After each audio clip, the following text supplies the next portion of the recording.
चुनाव आयोग आज दोपहर 3:30 बजे प्रेस कॉन्फ्रेंस कर महाराष्ट्र झारखंड के विधानसभा चुनाव की तारीख घोषित करेगा। इन्हीं चुनावों के साथ राजस्थान में 7 सीटों पर उपचुनाव का ऐलान भी हो सकता है। बीजेपी और कांग्रेस दोनों ही पार्टियां इन सीटों पर अपने प्रत्याशियों के पैनल तैयार कर चुकी है। आइए बताते हैं इन सीटों का सियासी गणित क्या है। राजस्थान में दौसा, देवली, उनियारा, चौरासी, खिंवसर, झुंझुनू, सलुम्बुर और रामगढ़ सीट पर उपचुनाव होना है। 7 विधानसभा सीटों में से 5 सीट वहां के मौजूदा विधायक के सांसद बनने के कारण खाली हुई थी, जबकि सलुम्बुर में विधायक अमृतलाल मीणा के निधन के बाद यह सीट खाली हुई है। रामगढ़ सीट विधायक जुबेर खान की मृत्यु के बाद खाली हो गई थी।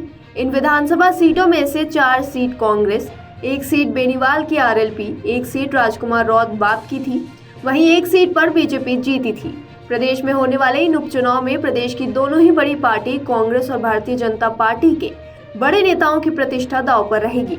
जहां एक तरफ मौजूदा भाजपा सरकार अपने 10 महीने के कार्यकाल को लेकर चुनाव में उतरेगी, वहीं कांग्रेस पार्टी अपने पूर्ववर्ती सरकार की योजनाओं और मौजूदा सरकार की कमियों को लेकर चुनावी मैदान में नजर आएगी।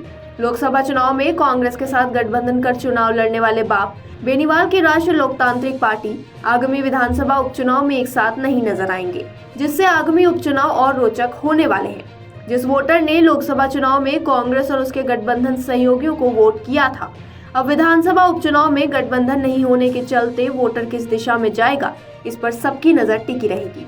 राजनीतिक दल वोटर को कैसे अपनी तरफ आकर्षित करेंगे, यह उनके लिए एक बड़ा चैलेंज होने वाला है। साथ ही कांग्रेस एवं अन्य दलों के लिए भारतीय जनता पार्टी भी एक बड़ी समस्या बनकर उभर सकती है, क्योंकि प्रदेश में मौजूदा सरकार भाजपा की ही है। इस स्थिति में वोटर को अगर अपनी विधानसभा का विकास करना है तो उन्हें भाजपा के विधायक को चुनकर लाना होगा। आइए आपको बताते हैं जहां दिखेगी विरासत की सियासत। दौसा सीट, कांग्रेस विधायक मुरारी लाल मीणा अब सांसद हैं। उनके परिवार में पत्नी सविता मीणा और बेटी दावेदार हैं। सविता 2019 का लोकसभा चुनाव भी लड़ चुकी हैं। इधर भाजपा के दिग्गज नेता डॉक्टर किरोड़ी लाल मीणा के भाई जगमोहन मीणा भी दावेदारी में नजर आ रहे हैं। बात झुंझुनू सीट की करें तो कांग्रेस के ओला परिवार के सियासी गढ़ में विधायक चुने गए ब्रिजेंद्र ओला अब सांसद बन चुके हैं।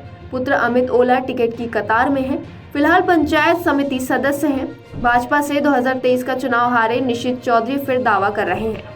सलुम्बर सीट पर दिवंगत विधायक अमृतलाल मीणा के बाद चर्चा है कि भाजपा उनके परिवार में ही टिकट देकर सहानुभूति लहर का फायदा ले सकती है। मीणा की पत्नी अभी सरपंच हैं और राजनीति में सक्रिय हैं। कांग्रेस की ओर से परंपरागत तौर पर दिग्गज नेता रघुवीर मीणा की दावेदारी है। खिंवसर सीट की बात करें तो सांसद हनुमान बेनीवाल की परंपरागत सीट पर फिर बेनीवाल परिवार का दावा है। भाई नारायण बेनीवाल पहले विधायक रह चुके हैं। इस बार हनुमान की पत्नी भी चर्चा में है। नागौर के दिग्गज सियासी परिवार मिर्धा फैमिली से ज्योति मिर्धा एक बार फिर दौड़ में है। पूर्व में वह विधानसभा और लोकसभा चुनाव हार चुकी है। 84 सीट की बात करें तो 84 सीट पर भारतीय आदिवासी पार्टी का दबदबा है। यहां से विधानसभा चुनाव जीते बीएपी के राजकुमार रौत अब सांसद बन चुके हैं, इसलिए यह चुनाव के लिए खाली हुई है। बीएपी ने इस सीट पर अपनी कैंपेनिंग शुरू भी कर दी है। राजकुमार रौत लगातार इस सीट पर दौरे कर रहे हैं। बीएपी सिर्फ यही नहीं बल्कि कुछ अन्य एसटी बाहुल्य सीटों पर भी अपने प्रत्याशी उतार सकती है। बात करें रामगढ़ सीट की तो हाल में रामगढ़ से विधायक रहे जुबेर खान का निधन हो गया था। इसके बाद यह सीट उपचुनाव के लिए खाली हो गई है। बीते 3 दशक से कांग्रेस और बीजेपी दोनों ही पार्टियों में इस सीट का परिवारवाद हावी रहा है। कांग्रेस ने जहां 1990 से यहां जुबेर खान को ही प्रत्याशी बनाया, वहीं बीजेपी ने हर बार ज्ञानदेव आहूजा को उनके सामने उतारा है। इस बार यहां कांग्रेस से इमरान टिकट के बड़े दावेदार हैं, वहीं बीजेपी अपने बागी सुखविंदर सिंह पर ही दांव लगा सकती है। अगर आप ये वीडियो YouTube पर देख रहे हैं तो हमारे चैनल को सब्सक्राइब करें और बेल आइकन को दबाना ना भूलें। अगर आप Facebook पर ये वीडियो देख रहे हैं तो हमारे पेज को लाइक करें।